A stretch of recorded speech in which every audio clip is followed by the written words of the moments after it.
Hello, welcome to Jason the Millennial. My name is Jason, speaking here in my basement in the great state of Kansas.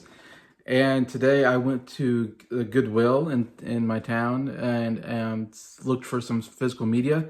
This is because of a friend of mine, Ryan, from Real Talks with Ryan. He always tells me you should always go look at the Goodwill, and they usually have, find some, music or movies for, pretty cheap, of course, is Goodwill. That's the whole purpose of it, I guess. I never go to Goodwill, so I went to the dentist this morning, got tortured for about an hour, and after I was done, I was like, hey, there's a Goodwill close by. I'm gonna pop in and see if I can find anything, worth buying as far as like vinyl, see if they have any vinyl, CDs, movies. So I found some stuff, and so I bought it. Okay. Got my bag here, Goodwill bag, so we'll see what I bought here, kind of.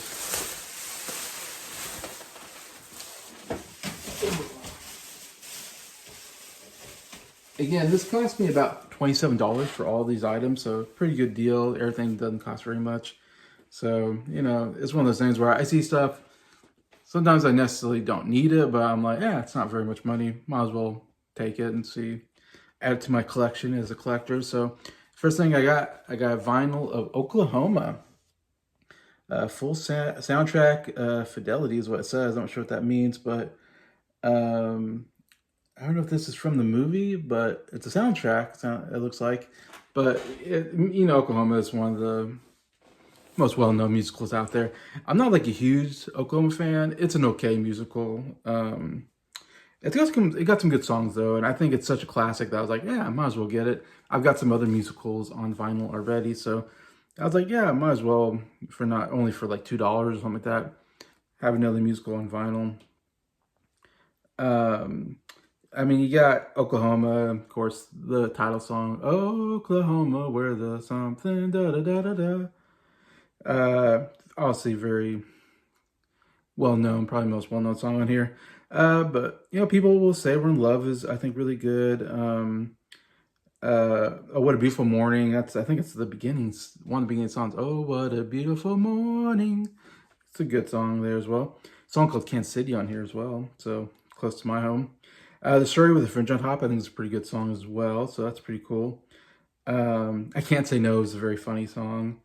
But yeah, so overall, not very many songs really. So I didn't really look into where this recorded was. Looks like this is more of a stage show recording, not the movie recording from what I'm seeing. I'm not for sure. But anyways, once I listen to it, I'll get a better idea. But there I got Oklahoma on vinyl. The other vinyl, I bought two vinyl. There wasn't not a lot of choices on vinyl at the Goodwill, and not a lot of really good choices. But the other one I got was called More Great Moments from the Movies. So movie soundtrack type of music. Again, only about $2 here. But yeah, again, I was like, do I need this? I already have some movie musical stuff on vinyl.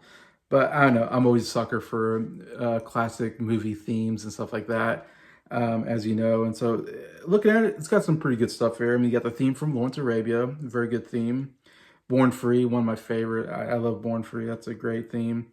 Laura's theme from Dr. Zhivago, another really good theme from Dr. Zhivago. We got March from the Bridge on the River Kwai, which is pretty huge. High Noons, pretty good. You get the Sound of Music. I'm not sure what we're getting from the Sound of Music. I'll be interested in hearing if it's just some of the main themes of Sound of Music, because it's a musical, so I'll be interested to see what's there. And then other movies I've just heard of, like Three Coins in the Fountain and Exodus, Zorba the Greek. We got Chim Chimchery, so from Mary Poppins. That's a big one. Love Is Many Splendid Things, pretty good as well from that movie. Yeah, and some stuff I'm not as familiar with, but still, I said there's still some pretty good stuff there. Lawrence Arabia, Dr. Zhivago, Born Free, those are definitely Sound of Music, some really good musical score, so I'm interested in seeing what we're going to get from that. And again, love always collecting good classic movie scores and listen to those. All right, let's go to CDs. What I got on CD. I got music from Moulin Rouge, the soundtrack to that movie, Baz Luhrmann film. There, pretty cool CD. I like the inside there. Overall, very well packaged. Still looks pretty good. The CD. This is, of course, the musical that came out in probably early 2000s when this came out. It came out quite a while ago, like 20 years ago, with Nicole Kidman and Ewan McGregor in the starring roles. And overall, it's a pretty good musical. It's very interesting, very strange, but there's some good music here, I think. And they do take songs, pop songs, and kind of revamp them for the musical.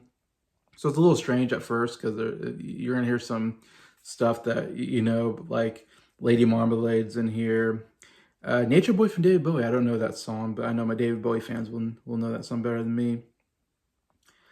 I know Your Song, of course, is the Elton John song. I know they sing like a medley of songs, and Your Song's one of them. So I wonder if that's part of that medley. Come What May. That is such a great song. I love that song. That is the song of the soundtrack, and why I bought it, because I was like, I love that song. That is like the cool original song of the movie. It's my favorite song in the movie. Yeah, that's an amazing song. We get the Roxanne Tango. Very interesting. Of course, Roxanne from The Police, but very interesting. More of a tango-like style. Very interesting as well. So yeah. Oh yeah, Diamonds Are a Girl's Best Friend. We can kind of get that song from, is that a Madonna song or is that a Marilyn Monroe song? Anyways, yeah, still, I kind of enjoy the music. I enjoy this movie, so I don't usually see that very often. So I'm like, sounds like a pretty cool buy. All right, I got Elton John Greatest Hits, and looks like a younger Elton John kind of. It looks like maybe a older type of greatest hits album. Like it doesn't have every single hit from his career. Like this is probably, I'm guessing, came out maybe earlier in his career, and some of his big hits from the early period, from the '70s period, obviously, in total. So I know there's probably better, greater hits out there. Like I know there's like this really big set called the Diamonds, Elton John like Diamonds or something like that, and it has like every big hit song on it. That's one I'd love to get it. I remember I saw it on vinyl one time at Walmart, and it was crazy expensive, so I didn't buy it. But I'm always like, man, that'd be one of the greatest hits like albums I've ever seen. But still, this had some really good songs on it, so it's still a really good greatest hits album. You start with Your Song, which is my favorite Elton John song, so that's awesome. Of course, very early song for him. Get Daniel, love that song. It's my favorite song off of that album. Honky Cat, decent song there. You got Goodbye Yellow Brick Road, one of my favorite from the album. Goodbye Yellow Brick Road. Daniel, I think that's from Goodbye Yellow Brick Road. I think that was my favorite song from that album. But then Goodbye Yellow Brick Road is like my second favorite song from the album. So two really great songs from my favorite Elton John album.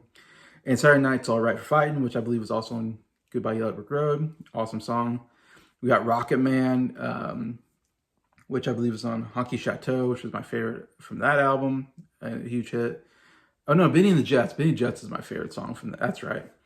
Benny and the Jets was my favorite song from Yellow Brick Road. I think Daniel was my favorite song on another album. I don't know if that was on Don't Shoot Me on the Only Piano Player, maybe. I do remember Daniel. Love that song. But Benny and the Jets was my favorite song on Yellow Brick Road. I love that song. So we got that song. I mean, you got Goodbye Yellow Brick Road. I mean, oh my gosh, these are some of the best songs ever. Count on the Wind, another amazing song. Don't Let the Sun Go Down on Me. Border Song, that's definitely, I think it's an older song, maybe one of his first albums, maybe on this, like Your Song is from the Elton John album, second album, so I think Border Song's from around that era. And then Crocodile Rock, another really good song. I was thinking the only song I'm missing probably is like Tiny Dancer. Unfortunately isn't on here. I would love to see Tiny Dancer on here. That's maybe the only huge hit I don't see on this list, unfortunately. But still, again, it's not, I might get a better greatest hits of Elton John, but I saw Goodwill, so I was like, yeah, I don't have a greatest hits of Elton John, so not a bad choice for not very much money. All right, the last CD I got, and Jake Martin would be very happy about this, but I got Carrie Underwood, Some Hearts, her debut album. And unfortunately, there's a lot of cracks in it, so I'm going to have to replace this, unfortunately. But whatever, you know, not very much money. So, um, yeah, actually, I've heard this album actually many times before. I think one of my sisters maybe had this on CD at some point, and I listened to it. Plus, I actually heard her in concert right after she made this album because she was in American Idol, of course, and I was a huge American Idol fan. Me and my sisters, my whole family, we'd watch American Idol together. Of course, she won that season, which was like I want to say it's like season 4, maybe. She won season 4, and after she won, they do American Idol tour where all of like the top 10 contestants do a tour and they sing songs, whatever stuff usually that they sing on the show and whatnot. And yeah, we went to Oklahoma City and saw season 4 contestants or whatever, and which is so cool because Carrie Underwood's from Oklahoma, so and she was the last one to sing because she was the kind of the you know main act of the show because she won the show. And so she came out and sang her stuff at the end. It was so cool because the crowd was just on fire because she's from Oklahoma and it's an Oklahoma crowd. And so it was pretty cool to see that. So I got to see her right after she won American Idol. I saw her in concert basically. And then like that, the year that this came out, I actually went to the Kansas State Fair in Hutchinson, Kansas, and saw her in concert. It was like an outside concert that my girlfriend at the time wanted to go to. So I went with my girlfriend and got to see Carrie Underwood sing a lot of the songs from this album. And she sounded amazing. Like she's such a good singer. I'm a big fan of Carrie Underwood's. Uh, I haven't, she's a country singer, so I haven't really followed her career as far as her country music goes. But I remember this album very well because like she just won. And I remember going to that concert and hearing her. And this album, for country album, has a lot of great hits that were also big hits on the pop chart. So I like her because she's got a little bit of pop into her that I like. And she had some huge songs on here. Of course, Jesus Take the Wheel was like the first huge hit for her. That was her first big single. It's a really good song. I like that as well. Some Hearts was a huge hit on the radio, on the pop chart or pop radio that I listened to because I didn't listen to the country, but Some Hearts was on that, and man, that's a great song. That's one of my favorite songs from her. Love that song. A really good song is Wasted, which I don't know if that was a big hit for her. It's one of my favorite songs on this album. It is so good. Besides that, I'm not going to remember a lot more probably from this album. Those are the big hits that I can remember. Obviously, there's Before He Cheats was a huge hit. I don't like that song. I don't care for it. It's a little too country for me. So it's going to be a hit or miss album for me because the more country stuff I'm not into. But like I said, the stuff I remember on pop radio, I really like. So overall, some really good stuff here. Great debut album. Great concert. Getting to hear her sing those songs live was a lot of fun. All right, now I got some movies. I got Horrible Bosses. There's 2 Horrible Bosses movies. This is the first one. And man, this movie is one of the funniest movies I've ever seen. I think absolutely hilarious. Definitely one, if you haven't checked out, you should check out. Jason Bateman, Charlie Day, and Jason Sudeikis are so funny together. Like when they're doing scenes together, it's like they must have improvised some of that stuff because they're just working off each other so well. I mean, some of it obviously is scripted, but some of the reactions like that obviously like more improvised, and they're working on each other's reactions, and they are so funny together. Very well done. And I can't say more. It's just an absolutely hilarious movie. And so I saw it and I was like, yeah, that's one I should get. Really enjoyed that one. Then I got The Italian Job, a DVD here. And yeah, I remember seeing this in the theater when it came out. I thought it was a really good action adventure movie. Really fun movie, great cast. Mark Wahlberg was really big at this time. Like he was trying to think what he's coming off of, but he was pretty big lead actor at this. This is right when he was starting to become like kind of a big lead actor. I feel like. I'm trying to think. This was before The Departed, where he got nominated. Yeah, this is like, I believe, right before The Departed, where Departed he even got an Oscar nomination for Best Supporting Actor. But I know he came off of like Planet of the Apes, which wasn't a big movie, but still, I felt like at that time he was like the next big, like, kind of I don't know, action leading man kind of. out there. So he's still fairly young in here. I mean, young in his career, I think. You got Charlize Theron as well. She was huge at this point. Jason Statham is actually pretty good as a side character. It's like Jason Statham, he gets a lot of these lead roles that you're like, it feels like the same movie over and over again. But I thought he was really good in this role as a more sidekick character. Of course, Seth Green's hilarious. He's kind of the funny guy here. And Edward Norton. Edward Norton, great villain as well. So overall, very well. It's a remake of an older film, but it's famous for its chase scene with the Mini Coopers. Really great stuff there. Overall, though, yeah, it's just a fun heist movie. It's funny at times. I said there's a great chase scene. Yeah, overall, really fun movie. Better than I even expected. When I saw it in theater, I remember going, "Wow, this is really good." It's such a fun movie. I know I keep saying that. So definitely, I'm thinking like, Mike, if you haven't seen this movie, definitely check this out, Mike. Definitely one worth checking out. All right, I was really happy to see this one, and definitely this was the first one I saw, and I was like, "Oh man, I got to get this." And that is Music and Lyrics with Hugh Grant and Drew Barrymore. It's a romantic comedy. It's maybe my favorite romantic comedy of all time. It's definitely up there. This is an absolutely fantastic romantic comedy. Love Hugh Grant and Drew Barrymore are so good together. Drew Barrymore is probably my favorite actress when it comes to romantic comedies. She has some of my favorite, like this, and like 50 First Dates, I think is amazing. Fever Pitch, I really like as well. In this one, those are like some of my favorite romantic comedies, and she's so good in all three. And I really like Hugh Grant. Hugh Grant's amazing here. I think it's a really funny movie, absolutely hilarious. And then there's these, and if you don't know the movie, it's Hugh Grant is like used to be like an 80s rock or kind of pop rock star, and now he's getting older, and he's been tasked to write a song for this new artist who's huge, who's kind of like a Lady Gaga type artist. And so he's not really a songwriter though, but he's really good at music arrangement. So he needs to hire, because he used to have a partner that he used to write with, but they kind of they've gone their separate ways. So he ends up hiring Drew Barrymore, who's a writer, and has her help write the lyrics to the music.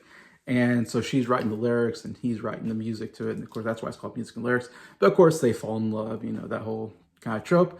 But it was done so well. Romantic comedies even for me, probably get a lot of criticism because they all, it's by the books kind of, thing. And it's like, oh my gosh, this really wouldn't happen in real life. And a little cringy at times, but this one, definitely check it out. If you don't like romantic comedies, it's funny and the music is really good. Like, there's some musical moments where they're writing music, and I love the musical moments.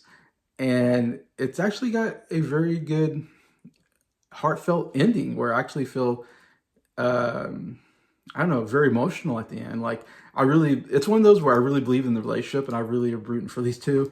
And by the end, you're like, oh my gosh, like that was really kind of sweet and wonderful. And it makes me happy anyway. So definitely one to check out, Music and Lyrics. And I was so happy to find this because, and unfortunately this is the full screen edition, but whatever. I'm at a point where I don't care. Like I'll own anything on physical media, whether it's DVD, Blu-ray, I'd love to have the Criterion or the Steelbooks, but if I get it for cheap, I'm willing to buy it now. And the cool thing about this is, like, when I look for this movie on Amazon, I've been wanting to get this movie, and I look for it on Amazon, and the only copy I can find on Amazon is that has two movies to it, and it has like this movie, and then it has another movie also, like it's like a package, 2-movie package basically. And I kind of like, man, I don't want the other movie, I just want this movie. So I hate sometimes I do that. I have to buy a 2-movie package just for one movie that I want to see. And I much rather just buy the one movie because it's like, I just want to watch this movie, not the other one. So I was happy to see this. I definitely was like, okay, I'm definitely snatching this one up. All right, last thing I bought at Goodwill here is Olympus Has Fallen. did I see? I don't know if I saw this in the movie theater. Now I'm thinking about it. I did see the second, third one in the movie theater. I might have seen this one, but I thought this was a really good action movie. Really well done. Really cool idea for a movie. Where I love Aaron Eckhart, and Gerard Butler, I should say. To me, this is like Gerard Butler's like first really great action movie. I feel like they tried to make him an action guy. He's done some romantic comedies, he's done some action. You know, he did 300, you know, which is just off the walls kind of action. But to me, this is maybe my favorite action movie that Gerard Butler's in. And he does such a good job playing an ex-CIA agent.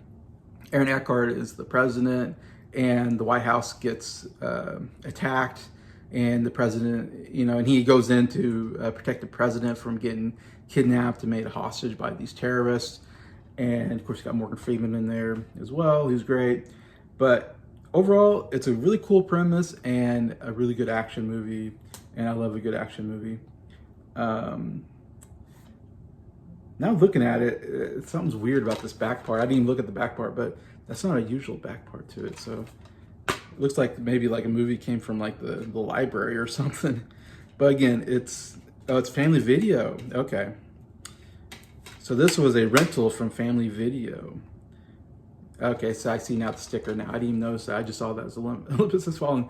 So yeah, so this evidently was a rental from Family Video. So the question is, will it play? So when I play it, hopefully it plays. Who knows? Because sometimes when you have stuff rented and it's been changing hands, it gets scratched up a bit.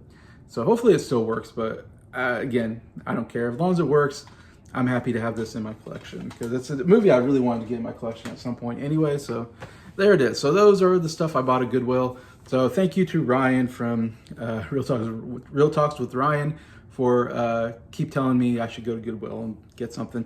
This isn't the greatest like find I've ever had, but still it's like, it's cool. I didn't have to pay too much money. I got some more stuff to add to my collection.